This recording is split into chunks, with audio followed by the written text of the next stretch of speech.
never really understood this before. Once you make the connection between quantum physics and Islam, there's no going back.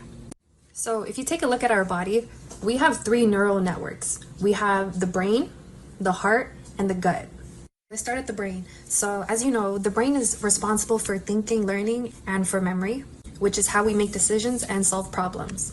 And in order to make the best decisions, we need blood circulation and oxygen, which is why Muslims pray 5 times a day. We pray 5 times a day, not only to get closer to Allah, but to reset our brain. And in order to reset our brain, we need blood flow. That's why those prayers, they're not easy sometimes. And when you're in the prostate position, you're actually enhancing the blood flow to your brain, which is why after prayer, a lot of people find themselves having more clarity. And if it's not more clarity, then it's more peace.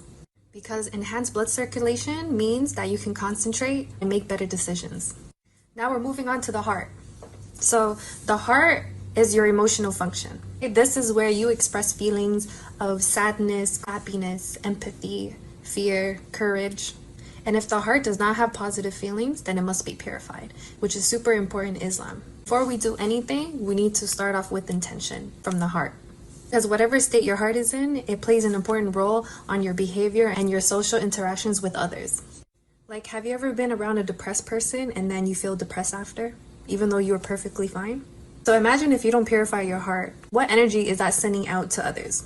And that's why charity and doing good deeds is super important in Islam. It's encouraged almost literally every single day. Because when you're doing good by others, you'll only get that good back. Now lastly, the gut. The gut is responsible for our physical actions.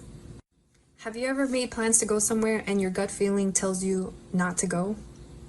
Well, your gut intuition is only as strong as the stuff you feed it. So that's why in Islam, we are not allowed to eat certain things, and we have to eat halal food. I never really understood this before until I searched for a deeper meaning behind it. For those who don't know, we're only allowed to eat animals that didn't suffer in death. Because if that animal was suffering before it died and energy cannot be created or destroyed, we're actually absorbing the pain and suffering from that animal and we're bringing it into our own body. And that's why you see a lot of processed foods and meats. They're often linked to depression and anxiety. And this is just the facts. And that's just like 1% of the connection I made between science and Islam. There is so much more, y'all. Subhanallah.